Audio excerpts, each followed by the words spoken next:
They mocked the new employee until the CEO announced his last name. The morning sun cut through the glass towers of Manhattan like a blade, its rays reflecting off the pristine windows of Chen Global Industries. 47 stories of steel, ambition, and ruthless corporate power stretched toward the heavens.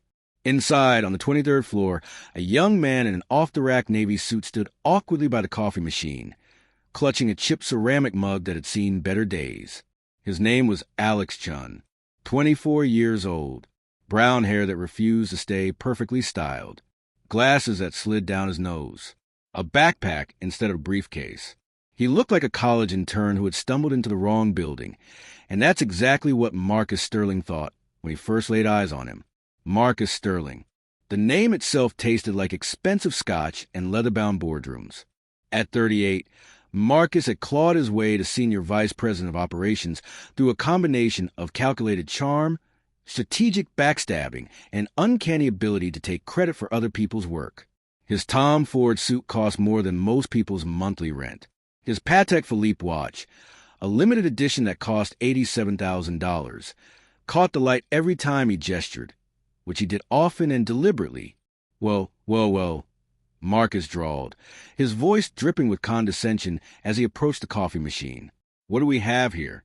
Did someone's intern get lost? Alex looked up, startled. No. I'm actually starting today. Entry-level analyst position. I'm Alex. He extended his hand. Marcus looked at it the way someone might regard a piece of used chewing gum. Entry-level, Marcus repeated, his lips curling into a smirk. How quaint. He didn't shake the offer hand.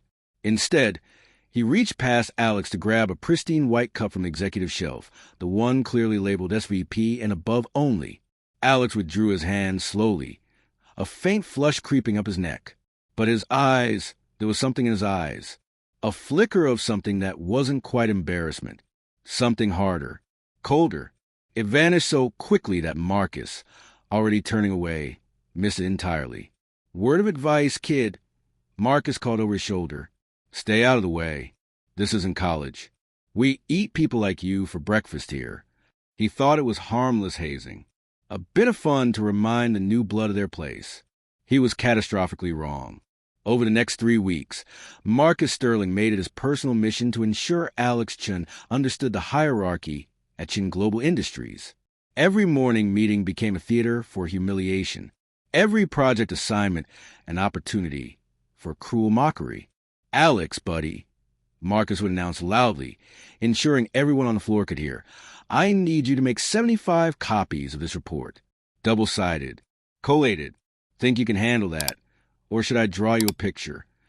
Laughter rippled through the office. Not the genuine kind. The uncomfortable, obligatory laughter of people who fear becoming Marcus's next target. Alex would simply nod. Yes, sir. I can handle it. Sir. Marcus howled with delight. He called me, sir. Kid, this isn't the military. But I appreciate the respect. At least someone around here remembers their place. But there were cracks in Marcus's perfect domain. Small things, barely noticeable. The CEO, David Chen, had been conspicuously absent for the past month. Some said he was in Asia, closing a multi-billion-dollar deal. Some whispered about health issues. The board of directors had been unusually active, holding closed-door meetings that made even the senior executives nervous. And there was something else. Something in a way the old-timers, the ones who'd been with the company for 20 years or more, sometimes watched Alex with barely concealed curiosity. The way Martha from accounting, a grandmother type who'd weathered 5 CEOs, had quietly slipped an extra muffin onto Alex's desk one morning with a knowing wink. Hang in there, dear, she'd whispered. Everything has its season. Marcus noticed none of this. He was too busy congratulating himself on his latest triumph, stealing the Richardson account from Jennifer Park, a talented director who'd spent 8 months cultivating the relationship. Marcus had swooped in at the last moment, schmoozing the client at a Yankees game, and claimed the $15 million contract as his own achievement. Park, he'd announced in the morning meeting, better luck next time. Maybe spend less time doing actual work and more time building relationships. That's how the big boys play.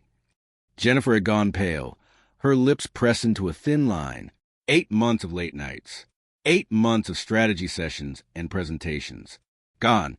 Claimed by a man who'd made 3 phone calls and bought expensive seats. Alex had watched this happen. He'd said nothing, but he'd pulled out a small leather notebook, worn, expensive leather that didn't match his cheap suit, and written something down. 3 letters and a date. JP 11/03. Marcus thought he was building an empire. He was actually constructing his own gallows. November 17th. A Wednesday. The day Marcus Sterling decided to end Alex Chen once and for all. The quarterly town hall meeting. Every employee crammed into the massive conference center on the 3rd floor. 247 people, all waiting to hear about Q4 projections, bonus structures, and the mysterious absence of their CEO. Marcus had been given the honor of leading the presentation, a clear sign he believed that he was being groomed for an executive VP position. Perhaps even so, he'd spent the previous night rehearsing in front of his bathroom mirror, perfecting his smile, his gestures, his carefully calculated blend of authority and approachability. Alex sat in the back row, nearly invisible among the sea of employees. His cheap suit looked even more threadbare under the harsh fluorescent lights. He brought the same worn backpack, the same spiral notebook that had cost $1.99 at the campus bookstore. Marcus spotted him immediately. "Ladies and gentlemen," Marcus began, his voice booming through the microphone, "before we dive into the numbers, I want to take a moment to talk about excellence, about what separates the wheat from the chaff in this organization." His eyes locked onto Alex. "A predator selecting prey. We've had some interesting additions to our team recently. Folks who perhaps don't quite understand the caliber of talent that Chen Global Industries demands." He paused for effect. "Alex Chen, could you stand up, please?" The room fell silent. 247 pairs of eyes swiveled toward the back row. Alex didn't move at first. Then, slowly, he rose to his feet. His face was unreadable. "Alex here has been with us for 3 weeks," Marcus continued, his tone dripping with false warmth. "And in that time, I think it's fair to say he's really found his level. Tell me, Alex, what projects have you completed?" "I've been working on data analysis for the—" "Speak up," Marcus barked. "Nobody can hear you. Although, to be fair, you haven't really had much worth saying." Nervous laughter scattered through the audience. Some people looked uncomfortable. Most looked at their shoes. "I assigned him the Richardson account preliminary work," Marcus announced. "Simple stuff. Compile existing client data. Create a basic spreadsheet. Middle school level work." He paused dramatically. He couldn't even get that right. The spreadsheet had 17 errors. 17. On a task a trained monkey could complete. This wasn't true. Alex had submitted a flawless analysis. Marcus had simply deleted it and blamed Alex for not turning it in. "So here's what I'm proposing," Marcus said, spreading his arms wide like a benevolent king. "Let's make this a teaching moment. Alex, why don't you come up here and explain to everyone what excellence means to you?" Alex stood frozen. The distance from the back row to the stage stretched like a mile. Every step would be a gauntlet of judgment, of pity, of second-hand embarrassment. "Come on," Marcus pressed, his smile sharpening. "Don't be shy. We're all friends here." Alex began walking. Each step echoed in the terrible silence. His cheap shoes squeaked against the polished floor. Someone coughed. Someone else whispered. The sound system hummed. When he reached the stage, Marcus handed him the microphone with exaggerated courtesy. "The floor is yours, buddy." Alex took the microphone. His hand was steady, something Marcus didn't notice. His voice, when he spoke, was quiet but clear. "Excellence," Alex said, "is doing the right thing even when no one is watching. It's integrity when integrity isn't convenient. It's treating people with respect regardless of their position or—" "Boring." Marcus snatched the microphone back. "Corporate buzzword soup. This is exactly what I'm talking about. People. Mediocrity hiding behind pretty words." He turned to Alex. "You don't belong here, kid. You don't have what it takes. Maybe try Starbucks? I hear they're hiring baristas." The room erupted in laughter, louder this time, more cruel. the mob mentality taking hold. Alex stood there, silent, his face flushed. For a long moment, he seemed on the verge of speaking. Then he simply nodded once, turned, and walked off the stage. Marcus watched him go, satisfaction radiating from every pore. "Let that be a lesson to all of you," he announced. "Chen Global Industries is not a charity. We don't do participation trophies. You either perform at the highest level or you get out." Thunderous applause. Marcus soaked it in like sunlight. He thought he had won.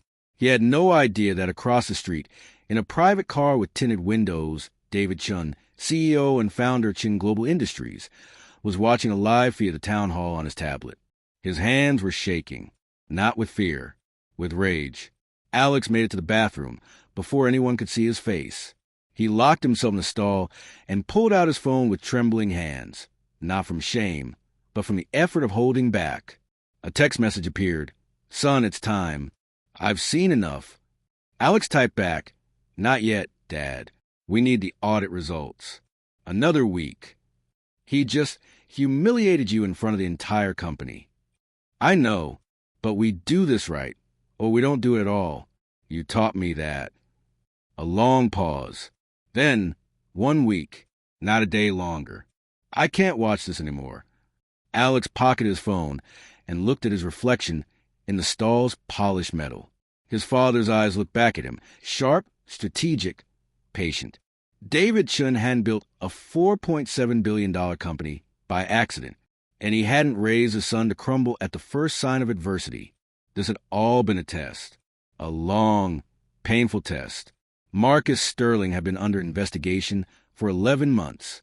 Corporate espionage, embezzlement, sexual harassment complaints that had been mysteriously buried. The board had brought in external auditors, forensic accountants, and a law firm that specialized in white-collar crime. But they needed one more thing: evidence of character. Evidence that Marcus wasn't just a thief and a predator, but a liability, a cancer that needed to be cut out completely. So they'd sent in Alex. David Chen's son, Stanford MBA, 3 years at Goldman Sachs, a resume that could open doors at any Fortune 500 company, playing the role of an incompetent entry-level analyst in his own father's company. And Marcus Sterling, blinded by arrogance, had never thought to Google the new hire, had never wondered why someone named Chen might warrant a second look at Chen Global Industries, had never questioned why his cruel reign was being allowed to continue without intervention. The trap was set. The prey had walked right in. And now, the jaws were about to snap shut. November 24th, Wednesday morning, 9:47 a.m. The email went out at exactly 9:45 a.m. to every employee at Chen Global Industries. Mandatory all-staff meeting, conference center, 10 a.m., attendance required.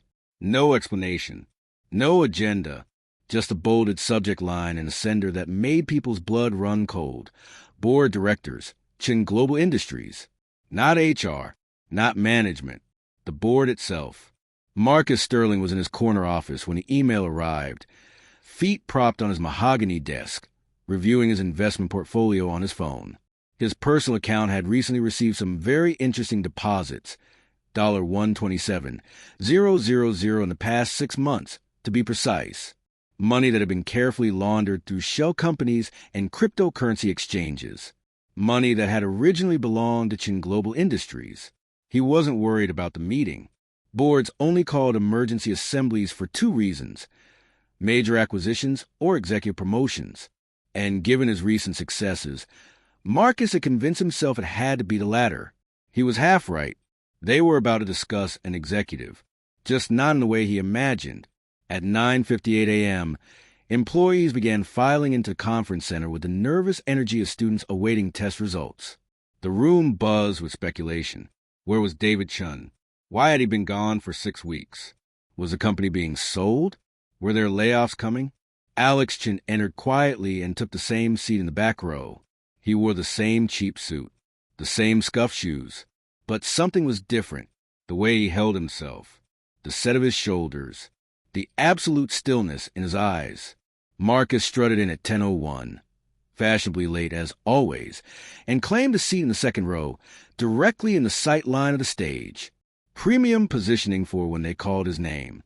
At exactly 10:03 a.m., the double doors of the back of the conference center opened. The sound echoed like a gunshot. Through those doors walked 6 people, moving in perfect formation like a military honor guard. Eleanor Blackwood, lead partner, Blackwood and Associates, the most feared litigation firm in New York. Her Hermes Birkin bag cost $45,000. Her hourly rate was $1,850. She didn't take cases she couldn't win. James Rodriguez, FBI Special Agent, White Collar Crime Division, 23 years of service, a 94% conviction rate.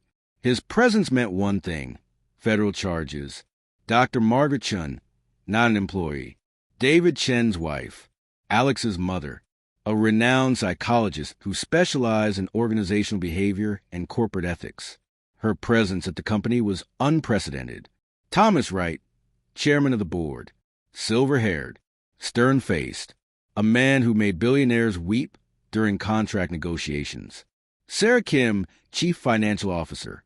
She'd been mysteriously on vacation for the past 3 weeks. She carried a leather portfolio that looked heavy enough to contain a body. And finally, David Chen himself, 62 years old, 5 feet 8 inches, not physically imposing. But when David Chen walked into a room, gravity itself seemed to shift. He'd come to America with $300 and an engineering degree. He'd built Chen Global Industries from a garage startup to a multinational corporation. Forbes estimated his net worth at $3.2 billion. He didn't smile as he took the stage. The room fell into the kind of silence usually reserved for funerals. Marcus felt the first flutter of unease in his stomach. This wasn't the atmosphere of a promotion announcement. This was something else. Something wrong. David Chen approached the microphone. He let the silence stretch. Let it become uncomfortable. Let it become unbearable. When he finally spoke, his voice was quiet, controlled, deadly. 6 weeks ago, he began, I made one of the hardest decisions of my career. I temporarily stepped back from day-to-day operations to allow this board, with the assistance of external investigators, to conduct a comprehensive audit of this company. Marcus's heart began to hammer. His mouth went dry. What we discovered, David continued, was both heartbreaking and infuriating. Systematic fraud, embezzlement, sexual harassment, hostile work environment violations, corporate espionage, the kind of rot that, left unchecked, can destroy everything we've built. People began glancing around nervously. Who was he talking about? What department? What level? David's eyes swept the room and landed on Marcus Sterling like a laser designator acquiring a target. But before we address those findings, I want to tell you about something else. Something personal. His voice softened slightly. 3 weeks ago, my son came to work here. He took an entry-level position despite having credentials that would qualify him for senior management. Do you know why? The room was so quiet you could hear hearts beating. Because I asked him to. Because I needed to see something for myself. I needed to understand whether the culture I'd worked so hard to build, a culture of respect, integrity, and merit, was being honored or corrupted. Alex stood up slowly in the back row. Every head turned. David looked at his son, and for the first time, emotion cracked through a controlled facade. Pride, anger, sorrow. My son, David said, his voice thick, endured 3 weeks of systematic harassment. He was humiliated, belittled, and mocked. His work was stolen and deleted. His competence was questioned. His dignity was trampled. He paused. By one man, a man who believed that cruelty was leadership, that abuse was management, that his position gave him the right to destroy anyone he deemed beneath him. Marcus Sterling felt the blood drain from his face. His vision tunneled. No, this couldn't be. Alex Chen, David announced, is my son. And for 3 weeks I watched, through surveillance footage, through witness reports, through the testimony of 47 different employees, as Marcus Sterling tormented him. The name landed like a bomb. 247 pairs of eyes swiveled to Marcus. He tried to stand, tried to speak, but his legs had turned to water. But that's not all we discovered, David continued, nodding to Sarah Kim. The CFO stepped forward and opened her portfolio. Her voice was clinical, precise, devastating. Over the past 18 months, Marcus Sterling has embezzled $473,000 from this company through fraudulent expense reports, ghost contractors, and kickback schemes. He has accepted $215,000 in bribes from competitors in exchange for proprietary information. He has stolen credit for projects completed by 8 different employees, resulting in the wrongful termination of 2 people and the resignation of 4 more. We have documentation, recorded conversations, and digital forensic evidence of all of these crimes. Marcus finally found his voice. That's ridiculous. I've given my life to this company. This is a witch hunt. I demand. You demand nothing. David Chen's voice cracked like a whip, and for the first time, people saw the steel that had built an empire. You have betrayed everything this company stands for. You have hurt good people. You have stolen, lied, and corrupted everything you touched. Eleanor Blackwood stepped forward, her heels clicking against the stage like a countdown. Mr. Sterling, I'm Eleanor Blackwood, representing Chen Global Industries. You're being terminated immediately for cause, with forfeiture of all stock options, unvested benefits, and pension contributions. The company is also filing civil suit against you for damages in the amount of $2.3 million. Additionally, Agent Rodriguez moved to join her. His badge caught the light. Marcus Sterling, I'm Special Agent Rodriguez with the FBI. You're under arrest for wire fraud, corporate espionage, and embezzlement of interstate funds. You have the right to remain. Wait! Marcus screamed, lurching to his feet. His face was scarlet, veins bulging in his neck. You can't do this. I know people. I have connections. My lawyer will... Your lawyer, Eleanor Blackwood interrupted coolly, is currently in his own meeting with federal prosecutors. Turns out he was aware of your activities and may have assisted in hiding assets. He's somewhat preoccupied at the moment. Marcus's world was collapsing. He looked around the room wildly, searching for allies, for support, for anyone who might stand with him. He saw only cold stares, satisfied smiles. People he'd tormented for years watching his destruction with barely concealed glee. Jennifer Park, whose account he'd stolen, had her phone out, recording every second. Martha from accounting was quietly knitting, a small smile on her grandmotherly face. His own assistant, Rebecca, who he'd forced to work 70-hour weeks while taking credit for her analysis, was openly crying, tears of relief. This is because of him. Marcus screamed, pointing at Alex. That little nobody. He's been plotting against me. This is entrapment. This... Alex Chen spoke for the first time, his voice carrying effortlessly across the silent room. Is justice. You had every opportunity to be a decent human being. Every opportunity to change. You chose cruelty. You chose theft. You chose to hurt people who couldn't fight back.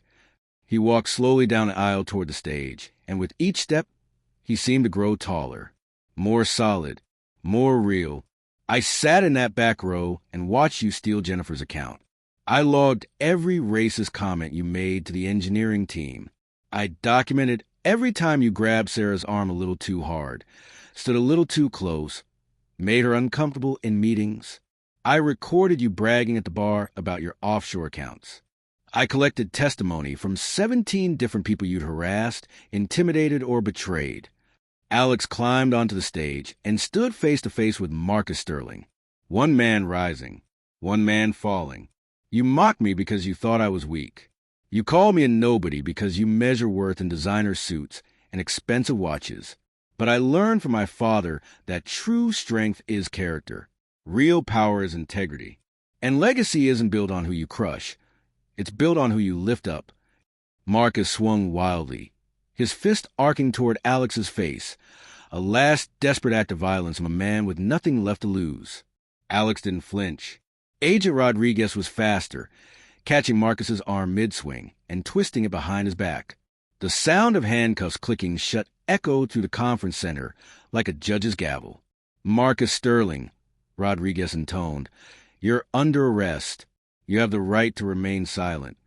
As Rodriguez read him his rights, Marcus went limp, his expensive suit rumpled, his perfect hair disheveled, his face a mask of disbelief and terror. David Chen watched in silence. Then he turned to address his employees. Let this be a lesson to everyone in this room. In this company, we succeed together or we fail together. There are no kings here. No one is above accountability. And anyone who forgets that will face the same fate. He paused, letting his words sink in. Now get back to work. We have a company to run, and we do it the right way. The next 72 hours were a masterclass in institutional destruction. Thursday, 6:47 a.m. Marcus Sterling sat in a holding cell at the Metropolitan Detention Center, still wearing his Tom Ford suit, now wrinkled and stained with sweat. His one phone call had gone to his personal lawyer, Richard Ashworth, a man whose hourly rate of $850 usually guaranteed miracles. Richard, thank God, you need to get me out of here. Post bail, call in favors, whatever it takes. These charges are ridiculous. Corporate is railroading me because... Marcus. Richard's voice was flat, dead. I can't represent you. What? Richard, we've worked together for 6 years. You can't just... The FBI has documentation showing I help you create those shell companies. I'm currently negotiating my own cooperation agreement. I'm sorry, Marcus. You're on your own. Click. Marcus stared at the dead phone in his hand, the reality of a situation beginning to crystallize like ice in his veins. Thursday, 11:23 a.m. The news broke like a tidal wave. Wall Street Journal. Chen Global Industries, executive arrested in multi-million-dollar fraud scheme. New York Times. Silicon Valley stars fall from grace inside the Marcus Sterling scandal. Forbes. From corner office to courtroom, the spectacular collapse of Marcus Sterling. His LinkedIn profile, which yesterday had boasted 8,472 connections, was now flooded with people removing their endorsements, deleting recommendations, severing ties. His photo was being shared on Twitter with increasingly creative insults. Someone had created a meme using footage from the town hall meeting, his smug face juxtaposed with his arrest. It had 3.7 million views. Friday, 2:15 p.m., Marcus's bail hearing. He sat in an orange jumpsuit, a far cry from his Tom Ford armor, represented by an overworked public defender named Jerry Chun, no relation, who looked fresh out of law school. Across the aisle sat Eleanor Blackwood and her team from Blackwood and Associates. 3 lawyers, each billing north of $1,000 per hour. Behind them, a row of witnesses: Jennifer Park, Rebecca Soto, James Martinez from Engineering, Sarah Kim, and Alex Chen. Judge Patricia Morrison, a no-nonsense jurist with a reputation for devouring defense attorneys, reviewed the file with increasing displeasure. Mr. Sterling, she began, peering over her reading glasses. The prosecution has presented evidence of flight risk, including 6 offshore accounts in the Cayman Islands, property purchases in Dubai and Singapore under shell companies, and encrypted communications with what appears to be a contact in a non-extradition country. They're arguing for remand without bail. Your Honor, Jerry Chen stood shakily, my client is a respected business. Your client, Eleanor Blackwood rose like an avenging angel, is a felon who stole nearly $750,000 from his employer, accepted bribes from foreign competitors, sexually harassed multiple female employees, and committed systematic fraud over 18 months. We have recordings, Your Honor, forensic accounting, digital evidence that would fill this courtroom. He's not a flight risk. He's a certainty to flee if given the opportunity. She placed the tablet on the judge's bench. This is a recording from September 14th, captured at the Harbor Club Bar in Greenwich. Mr. Sterling is speaking with an associate about his exit strategy should things get hot. I believe the exact quote was, I've got enough stashed offshore to disappear tomorrow, if I need to. Dubai doesn't extradite. Neither does Russia. Judge Morrison's face hardened. Bail denied. Mr. Sterling, you will remain in custody pending trial. Trial date set for January 15th. Next case. The gavel came down like the sound of a door slamming shut on Marcus's old life. Friday, 4:45 p.m. Marcus's fiancée, Vanessa Hartwell, a former model turned influencer with 450,000 Instagram followers, posted a statement.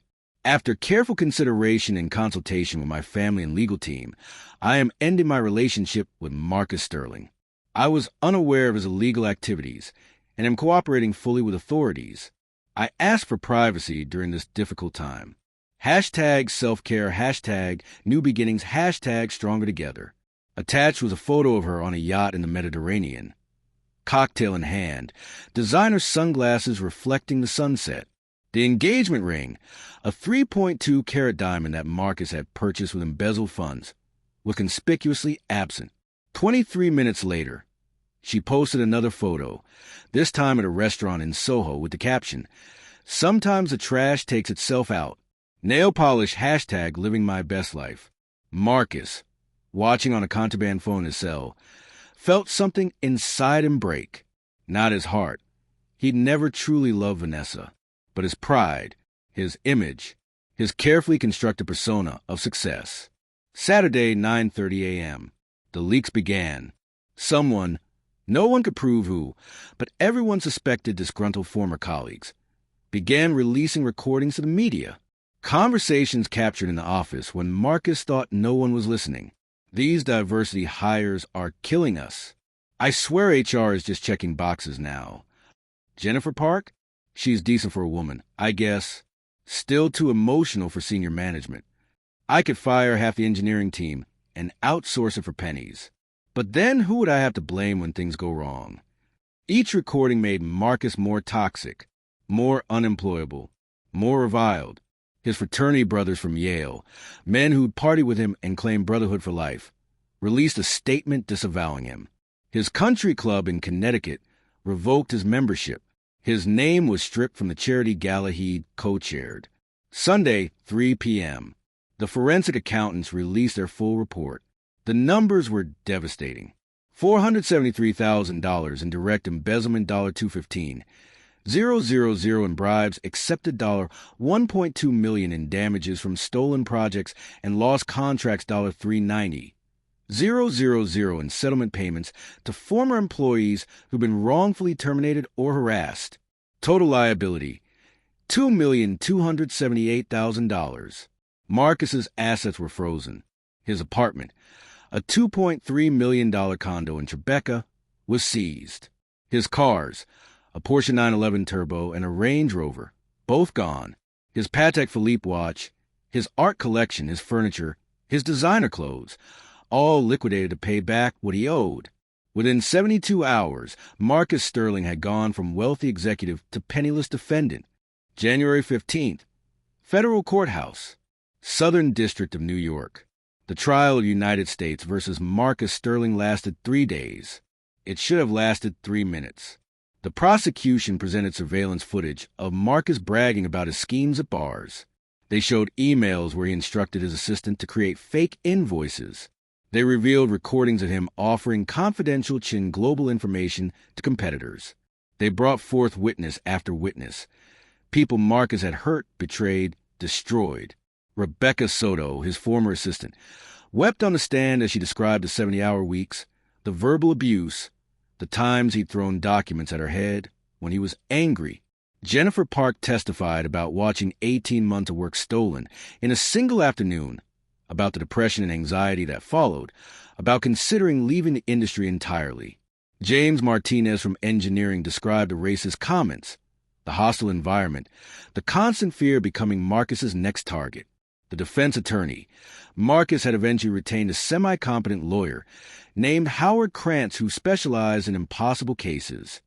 Tried his best. He argued that Marcus was a product of cutthroat corporate culture, that he'd made mistakes under pressure, that he deserved a second chance.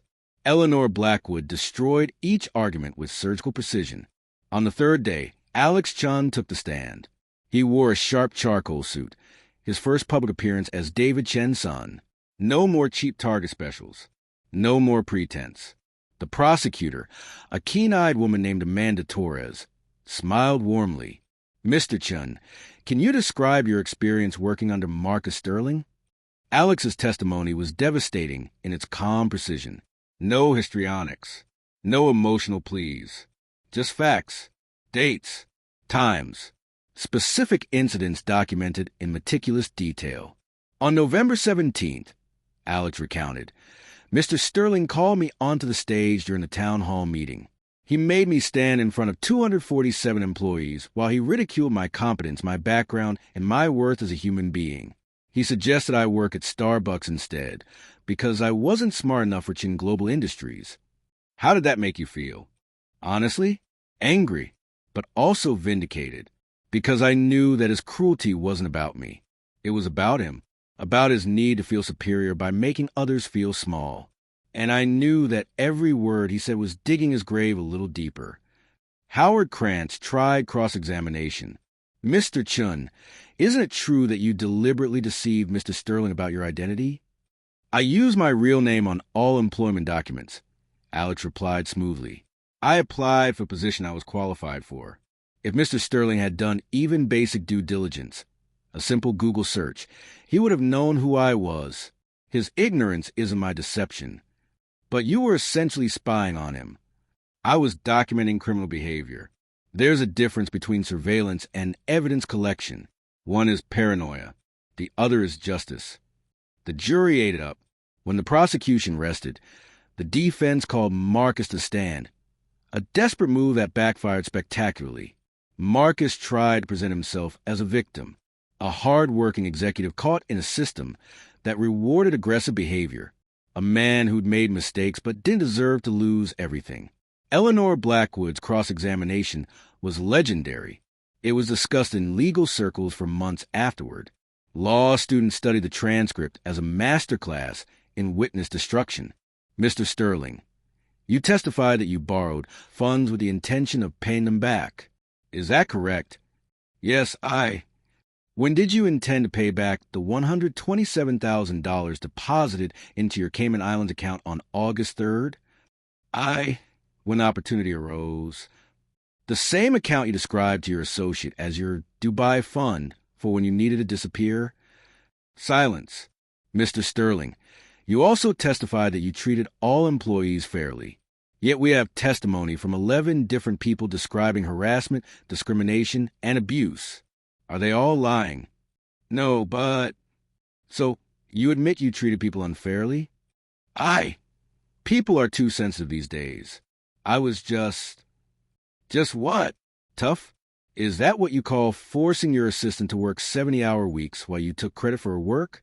Is that what you call telling Mr. Martinez that diversity hires were killing the company? Is that what you call humiliating a man in front of hundreds of people simply because you could... Marcus's face flushed red. He was in my way. He was weak. He was the CEO's son, conducting an authorized investigation into your criminal activities. But you didn't know that, did you? Because you never bothered to learn anything about the people you abused. They weren't people to you. They were objects, toys, things to break when you were bored. Objection! Howard Krantz was on his feet. Withdrawn, Eleanor said smoothly, turning away from Marcus with a smile that promised nightmares. No further questions. The jury deliberated for 97 minutes. Guilty on all counts. February 3rd, sentencing day. Judge Morrison surveyed her courtroom. Marcus at the defense table, his shoulders hunched, his expensive watch long gone, his future measured in years behind bars. Mr. Sterling, the judge began, I've been a federal judge for 19 years. I've seen every type of criminal imaginable.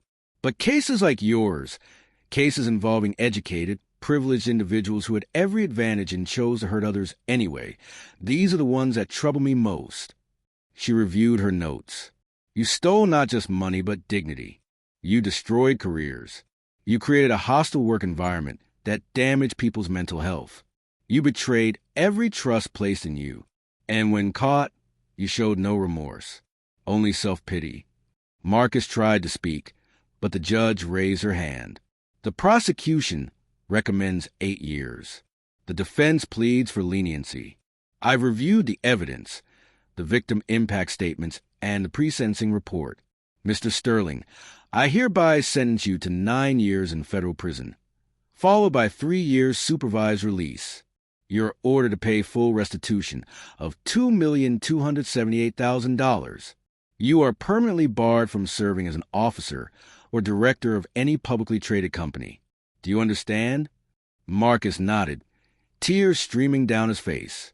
As federal marshals led him away in handcuffs, he caught Alex Chen's eye one final time. Alex didn't smile, didn't gloat. He simply nodded once, an acknowledgement that justice. Epilogue, 6 months later. The sun rose over Manhattan, painting the glass towers gold. On the 23rd floor of Chen Global Industries, Alex Chen sat in a corner office. Not Marcus's old office, would have been renovated and reassigned, but a new one designed to his specifications. His title, Vice President of Corporate Culture and Ethics. It was a role he designed himself, one that gave him authority to root out toxic behavior before it metastasized, to create systems that protected whistleblowers, to ensure that what Marcus Sterling had done could never happen again. On his desk, a photo of himself, his father, and his mother on the day the jury delivered its verdict. They weren't smiling triumphantly. They looked relieved, exhausted, vindicated. His phone buzzed. A message from Jennifer Park, who'd been promoted to senior director and given the Richardson account permanently. Coffee later? I want to pitch you on an idea for employee advocacy program. Alex smiled and typed back, absolutely. 2 p.m. There was a knock on his door. Martha from accounting poked her head in, her grandmother's smile warm and knowing. Brought you a muffin, dear. Blueberry. Your favorite. Thanks, Martha. You know, you never seemed surprised when everything came out about who I was. She chuckled. Honey, I've been here 23 years. I've watched your father build this company from nothing. You think I didn't recognize his eyes looking out of your face? I knew who you were from day one. Why didn't you say anything? Because you needed to do what you needed to do. And sometimes the best help is knowing when to stay silent and let justice unfold. She patted his shoulder. Your daddy raised you right. Now eat that muffin before it gets cold. After she left, Alex stood and walked to his window. Below, the city pulsed with life. Millions of people pursuing dreams, fighting battles, building legacies. Somewhere in that city, in a federal prison, Marcus Sterling was learning what it meant to be powerless. To be at the mercy of people who didn't care about your designer suits or your expensive watches. To understand, finally, what he'd inflicted on others. Alex didn't celebrate his suffering, but he didn't mourn it either. Justice wasn't about revenge. It was about balance, about ensuring that cruelty had consequences. That power without integrity always crumbled. His father appeared in the doorway, carrying 2 cups of coffee. Room for the CEO? David Chen asked. Alex smiled. Always, Dad. They stood together at the window, father and son, watching the city wake up, building something better, something that would last. You did good, son, David said quietly. It took courage to let him hurt you like that, to not fight back. You taught me patience, Alex replied. You showed me that real power isn't about who can hit hardest. It's about who can build something worth protecting. David nodded. Chen Global Industries will be here long after we're gone, but only if we remember why we built it, not for profit. That's just a byproduct. We built it to create opportunities, to treat people with dignity, to prove that success and ethics aren't opposites. No, Alex agreed. They're inseparable. They drank their coffee in companionable silence as the sun climbed higher, burning away the last shadows of the night. Marcus Sterling was gone, his empire of cruelty dismantled, his name a cautionary tale. But the work continued, the building of something better, something true. And in that quiet morning moment, standing with his father in the company they protected together, Alex Chen felt something he hadn't felt in months. Peace. If you enjoyed the story of justice and karma, let me know in the comments. What would you have done in Alex Chen's position? Would you have had the patience to endure 3 weeks of humiliation, or would you have revealed yourself sooner? Thanks for reading.